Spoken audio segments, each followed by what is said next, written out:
todos! Hoje a gente vai conversar sobre um material bem interessante que fala de um desafio que muita gente vive, né? Qual seria?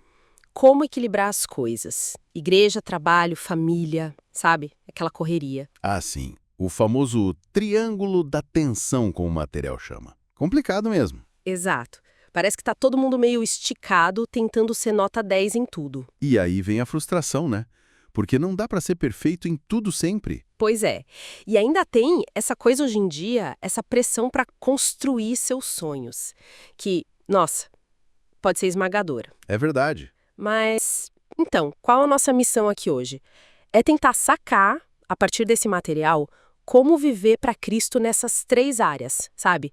Sem perder o rumo, sem esquecer quem a gente é de verdade. Isso. E o ponto de partida que o material traz, que eu achei bem legal, não é sobre o que a gente faz. Não é performance. Ah, não? E o que é então? É sobre quem a gente é. A nossa identidade fundamental.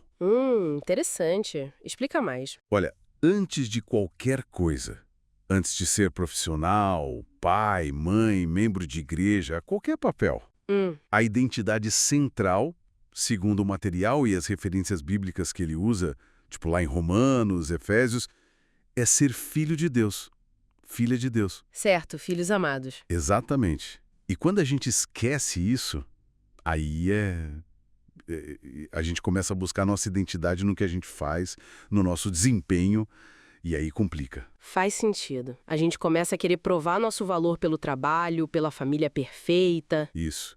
E o texto até menciona umas coisas que chama de referências de vida.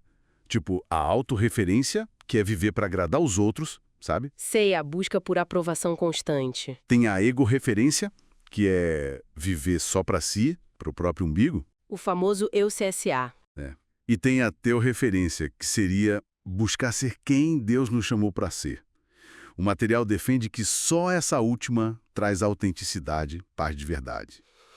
Puxa. Tem até uma citação aqui que me marcou, de um poema do Bonhoeffer escrito na prisão. Algo como: quem quer que eu seja, tu me conheces, ó meu Deus, sou teu. Forte, né? Nossa, muito forte. Isso muda tudo, né?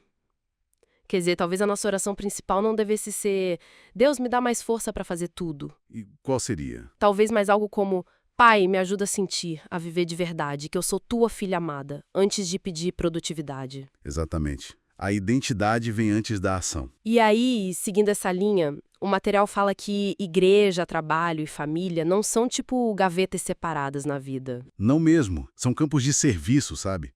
Como se fossem ministérios diferentes, mas todos debaixo do mesmo Senhor. Como diz lá em Colossenses, né? Para fazer tudo de coração, como se fosse para Ele. Isso. Tudo é para Ele. E tem uma observação histórica no material que eu achei curiosa. Conta aí. Sobre como a Revolução Industrial mudou a dinâmica da família. Primeiro tirou o homem de casa, levou para a fábrica, para o trabalho fora. Sim, mudou o papel dele no lar. E depois, com o tempo, a mulher também entrou com força no mercado de trabalho.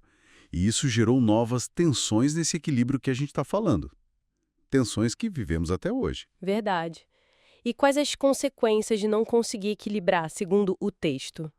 Bem, o material argumenta que negligenciar uma área acaba afetando as outras. Se a gente abandona a igreja, isso pode esfriar a vida espiritual da família, por exemplo. Faz sentido. Se a gente abandona a família, pô, que moral a gente tem para servir na igreja, né? Invalida o ministério. É verdade. E se abandonar o trabalho? Bom, aí as pontas não fecham, né? Gera necessidade. Então, a conclusão prática disso é que não existe essa separação de vida espiritual e vida real, né? De jeito nenhum. Para quem segue Cristo, tudo é espiritual.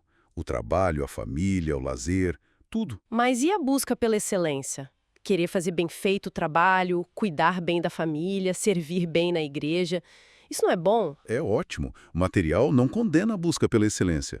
O problema é quando essa busca vira uma desculpa, uma autojustificação para a gente negligenciar as outras áreas. Ah, entendi. Tipo, eu me mato de trabalhar pela estabilidade da família, mas nunca tô em casa. Exatamente.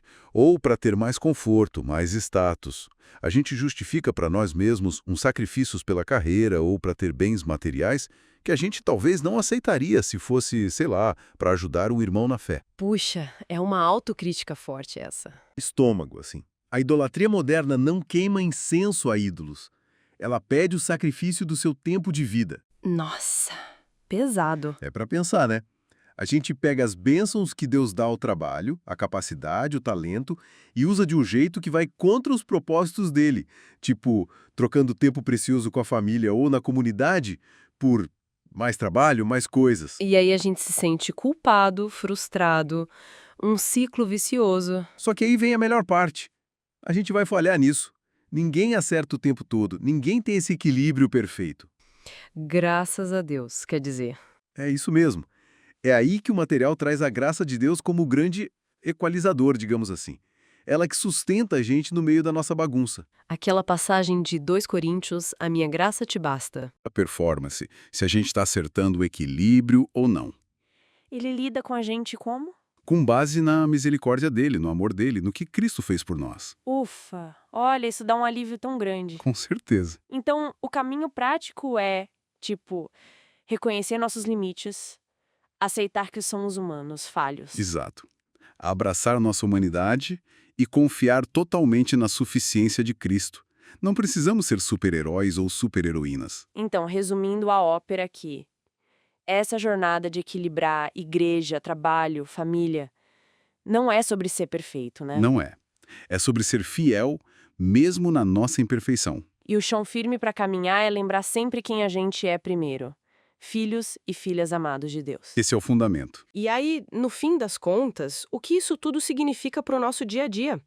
Que glorificar a Deus não é ter a agenda mais organizada e perfeita do mundo. Não necessariamente. É ter um coração rendido a Ele, sabe?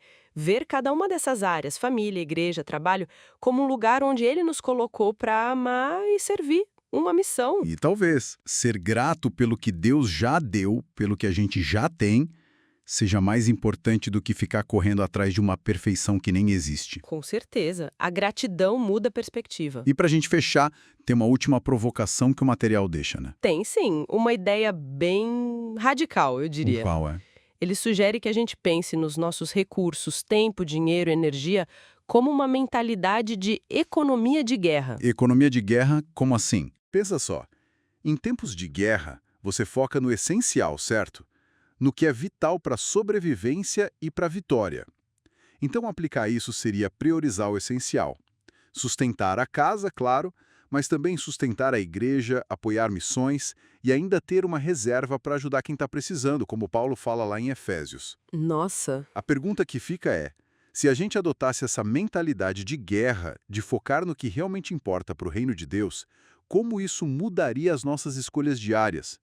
Onde a gente investiria nosso tempo, nossa grana, nossa energia, entre família, igreja e trabalho? uau, é algo para se pensar mesmo. Muda bastante o jeito de ver as coisas. Com certeza. Dá uma boa reflexão para levar para casa.